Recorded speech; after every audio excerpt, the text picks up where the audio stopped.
Muy buenos días, mis hermanos, el Señor les bendiga. Vamos a continuar con el estudio de nuestra Confesión de Fe de Londres de 1689 en el capítulo 6 y concluimos con el párrafo 5. Nos queda pendiente la segunda parte del párrafo 5, que es la que vamos a ver hoy.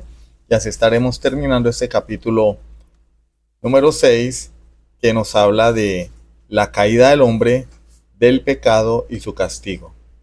El tema del párrafo 5 es la incapacidad espiritual. El párrafo 5 dice de la siguiente manera: la corrupción de la naturaleza permanece durante esta vida en aquellos que son regenerados.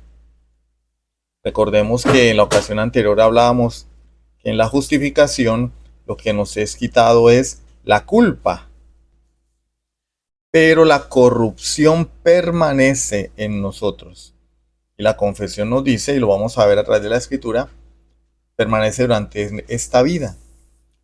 ¿Sí? Hemos sido librados del pecado, pero estamos siendo librados del pecado en esta vida presente a través de la santificación, y seremos librados definitivamente del pecado en la glorificación cuando Cristo venga. Mientras tanto, tenemos que luchar contra nuestra propia corrupción. Continuemos. Y aunque sea perdonada y mortificada por medio de Cristo, sin embargo, ella misma y sus primeros impulsos son verdadera y propiamente pecado. Vamos a tener que luchar contra esa corrupción interna que tenemos, una lucha sin cuartel hasta que Cristo venga. Mi pecado es mi pecado, no es culpa del diablo, no es culpa de nadie más. Aún hay pecado en nosotros. Entonces vamos a la palabra de Dios, por favor. Salmo 51, versículos 4 y 5. Vamos a leer desde el 3. Porque yo reconozco mis rebeliones y mi pecado está siempre delante de mí. Contra ti solo he pecado y he hecho lo malo delante de tus ojos, para que sea reconocido justo en tu palabra y tenido por puro en tu juicio. Aquí el salmista está reconociendo su pecado, después de que pecó contra Dios tomando como mujer a Betsabé, lo cual era un gran pecado, y todo lo demás que él hizo. Aquí está diciendo: mi pecado está siempre delante de mí. Yo reconozco mis rebeliones, mi pecado. Él no le echaba la culpa al diablo. Es su pecado remanente. Está hablando de un David arrepentido, un David que es hijo de Dios. Sigamos, versículo 5. He aquí, en maldad he sido formado y en pecado me concibió mi madre. Entonces aquí el rey David aborda el pecado desde las dos clasificaciones que tenemos de él: el pecado original, ¿sí?, y el pecado actual. El pecado original, con el cual él fue concebido, con el cual él vino al mundo, pero el pecado actual, que son todas las manifestaciones de pecado que hay en el hombre, que no son quitadas por el hecho de convertirnos. Siguen ahí ese viejo hombre, esa naturaleza pecaminosa, esa carne que es nuestro enemigo. Ahora es nuestro enemigo porque ya no le servimos a Satanás ni al reino de las tinieblas. No estamos muertos espiritualmente, ahora estamos vivos en Cristo. Antes no era nuestro enemigo, antes éramos esclavos, siervos del pecado. Ahora somos enemigos, pero el pecado, aunque no es nuestro Señor, sigue viviendo ahí como un huésped que no se quiere ir y está esperando la oportunidad para tomar el control de nuestra casa. Efesios 2:3, por favor, vamos a Efesios 2, versículo 3. Pablo, hablando de cómo estábamos muertos en delitos y pecados, dice: entre los cuales también todos nosotros vivimos en otro tiempo, en los deseos de nuestra carne, haciendo la voluntad de la carne y de los pensamientos, y éramos por naturaleza hijos de ira, lo mismo que los demás. No somos hijos de Dios por naturaleza, somos hijos de ira por naturaleza. Y teniendo ese pecado original, éramos esclavos de los deseos de nuestra carne. Hacíamos la voluntad de la carne, de los pensamientos. Actuábamos conforme al príncipe de la potestad del aire, es decir, Satanás, y éramos operados por él antes de Cristo. Esto es el hombre sin Cristo. Esa es la naturaleza caída. Y el pecado original, éramos por naturaleza hijos de ira, lo mismo que los demás. Somos redimidos, pero ese pecado aún está allí en nosotros, no en nuestro Señor. Ya no somos sus esclavos, como dice aquí Efesios 2:3. Eso éramos antes, pero el pecado, aunque ya no es nuestro Señor, ahora mora dentro de nosotros como nuestro enemigo, como esa persona que está queriendo expropiar nuestro terreno, nuestra propiedad, nuestra parcela, esperando el momento en que nos descuidemos para apoderarse, para subyugarnos. Vamos a Romanos 7, que es el capítulo en el que Pablo explica este asunto. Romanos 7, versículo 5. Porque mientras estábamos en la carne, las pasiones pecaminosas que eran por la ley obraban en nuestros miembros llevando fruto para muerte. Aquí está hablando Pablo de su vida sin Cristo, de su vida antes de conocer a Cristo, antes de ser consciente de que había pecado en él, antes de que la ley le mostrara su incapacidad. Continuemos, versículo 7. ¿Qué pues? ¿Qué diremos pues? ¿La ley es pecado? En ninguna manera. Pero yo no conocí el pecado sino por la ley, porque tampoco conociera la codicia si la ley dijera, no codiciarás. Mas el pecado, tomando ocasión por el mandamiento, produjo en mí toda codicia, porque sin la ley el pecado está muerto. Es decir, sin la ley el pecado está adormecido. Sin la ley, el pecado está ahí, latente. Pero cuando viene el mandamiento, el pecado despierta por causa de nuestra rebeldía. Entonces una persona está tranquila, con todo el potencial para hacer el mal, y le dicen, no haga esto, y es cuando más lo quiere hacer. Así somos nosotros por naturaleza. Cuando nos prohíben algo, no estamos pensando en obedecer la prohibición o en obedecer el mandamiento o en obedecer la norma. Estamos pensando es, ¿hasta dónde puedo yo llegar? ¿Hasta dónde puedo yo violar esa norma sin ser castigado? Esa es la naturaleza del hombre, porque el pecado produce eso, esa rebeldía contra la ley. Continuemos. Ya leímos el 8. Aquí está Pablo hablando de su vida sin Cristo. Está hablando de la vida de una persona que no tiene a Cristo. Continuemos. Vamos a leer el versículo 13.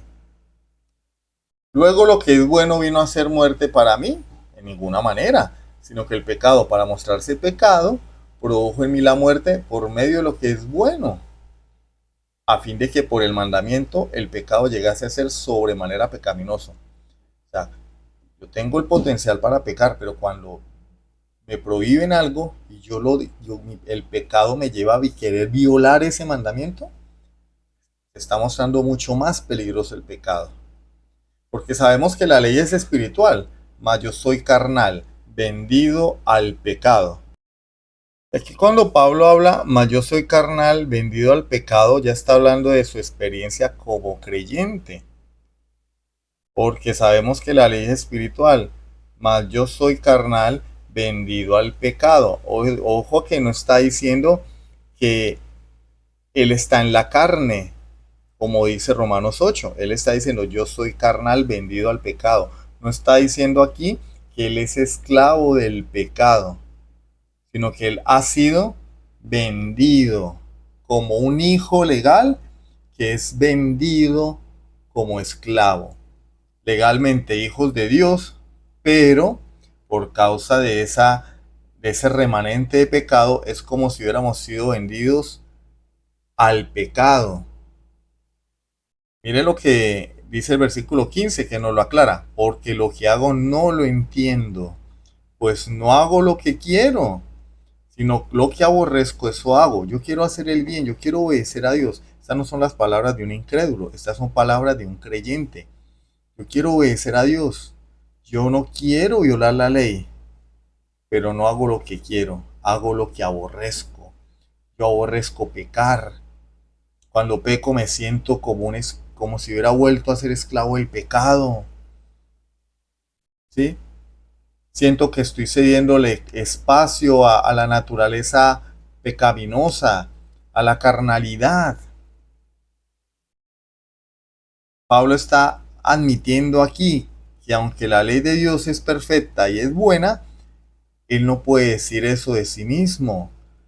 Pablo está diciendo que mientras estemos de este lado de la eternidad, seguimos siendo terrenales, mundanos, alejados de la verdadera perfección. Entonces por eso él dice, en otras palabras, yo no apruebo lo que hago, lo detesto, detesto lo que estoy haciendo. Este es el clamor de un verdadero creyente que se aflige porque sabe que lo que está haciendo no está bien. Esta es la conciencia de un verdadero creyente. Sigamos. Y si lo que no quiero esto hago, apruebo que la ley es buena. De manera que ya no soy yo quien hace aquello, sino el pecado que mora en mí. Esto no es una excusa, le está diciendo, yo, Pablo, el Hijo de Dios, el nacido de nuevo, el regenerado, aquel en quien mora el Espíritu Santo, no es el que está haciendo eso, es el pecado que mora en mí que me lleva a hacerlo. Digamos, yo sé que en mí, esto es, en mi carne, no mora el bien. En mi naturaleza carnal, que está siendo santificada, no mora el bien. ¿Por qué? Mire que hay una guerra interna del creyente. El querer el bien está en mí. Yo deseo hacer el bien. El incrédulo no desea hacer el bien. El incrédulo no desea honrar a Dios. Pero el creyente sí. El querer el bien está en mí. Pero no el hacerlo. No el hacerlo porque hay algo dentro de mí que se opone a mi deseo de honrar a Dios. Y es nuestra carne, nuestra naturaleza carnal. Porque no hago el bien que quiero, es decir, obedecer a Dios, sino el mal que no quiero, o sea, desobedecer. Eso hago. Cuando yo quiero obedecer a Dios, cuando veo la ley de Dios, cuando veo el Nuevo Testamento y todos los mandamientos de Dios, hay algo en mí que se levanta y me dice, desobedece, desobedece, revélate. Y si hago lo que no quiero, ya no lo hago yo. Si no, atención hermanos, porque a muchos se nos olvida que esto está en la Biblia, sino el pecado que mora en mí.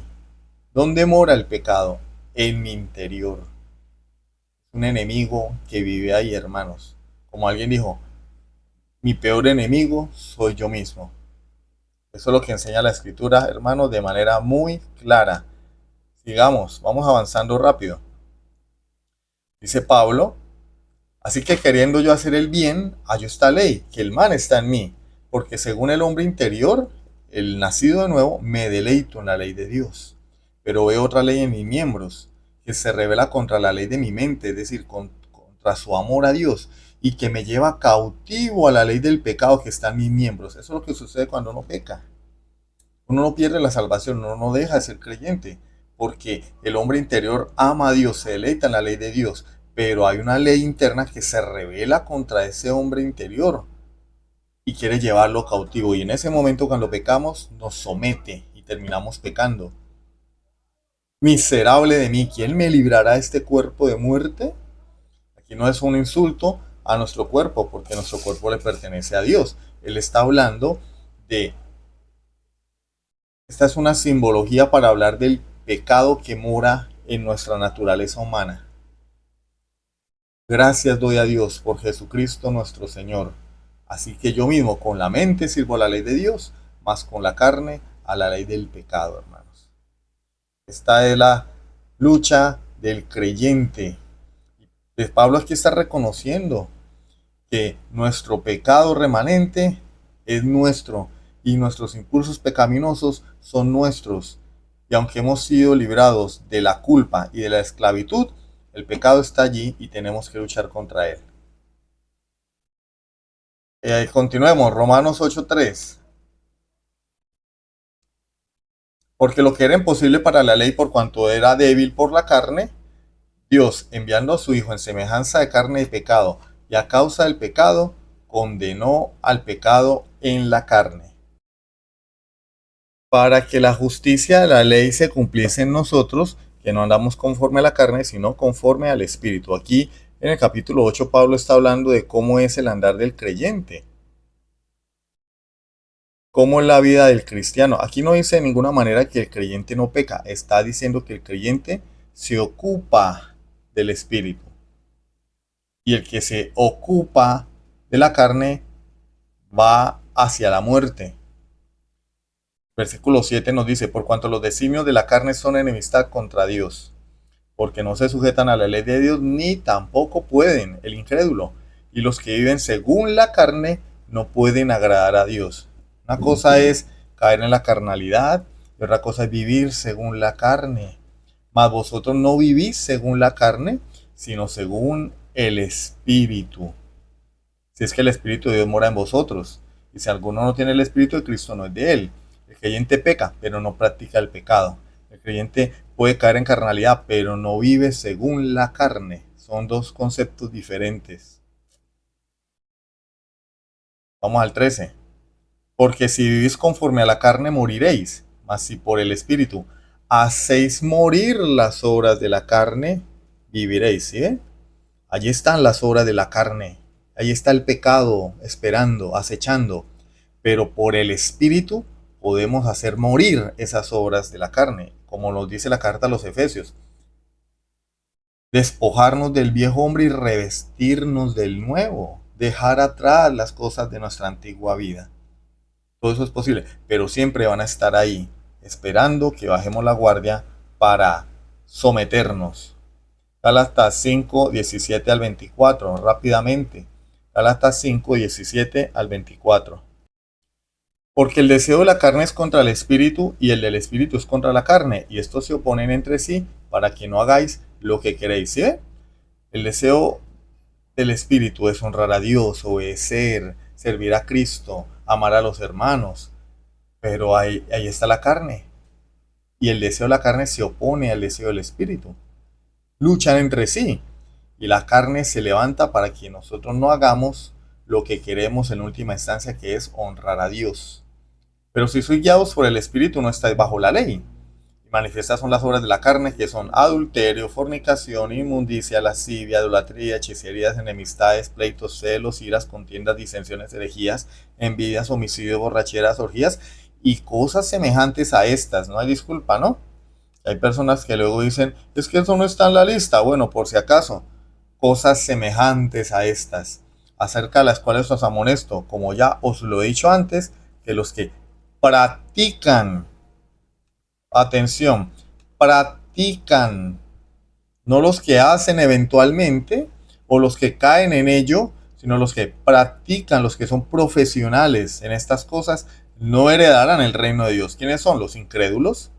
Mas el fruto del Espíritu, acá dice que el fruto del Espíritu es caerse, dar vueltas y chapalear y hablar balbuceos que nadie entiende. El fruto del Espíritu es amor, gozo, paz, paciencia, benignidad, bondad, fe, mansedumbre, templanza. Contra tales cosas no hay ley. Pero los que son de Cristo han crucificado la carne con sus pasiones y deseos. Mira que acá dice han crucificado, no dice han matado la carne. Pablo no dice que hemos matado la carne, dice que la hemos crucificado. Cuando a nuestro Señor Jesucristo, y Él está utilizando estos términos de manera deliberada, a propósito. Cuando a Jesús lo crucificaron, Él no murió. Él no murió. Estuvo 3 horas colgado de la cruz antes de morir. Él murió desangrado por el castigo de la cruz. Pero a él no lo colgaron de la cruz y murió inmediatamente. como si se tratara de un fusilamiento, ¿no? Cuando una persona la ejecutan, le disparan en la cabeza, muere automáticamente. Pero la crucifixión no funciona así. La crucifixión va matando, va matando, va matando hasta que pasadas varias horas la persona expira, muere. Acá lo que está diciendo es que los que son de Cristo, ya crucificamos la carne por la victoria de Cristo, pero la carne está allí, viva, agonizando, pero viva. Y llegará el momento cuando ella sea destruida definitivamente, cuando expire, en el momento en que nuestro Señor venga por su iglesia o nosotros partamos de este mundo. Entre tanto, tenemos que luchar contra nuestra propia carne. Amén, mis hermanos. Entonces, ese es el tema final de nuestro capítulo 6 de la confesión.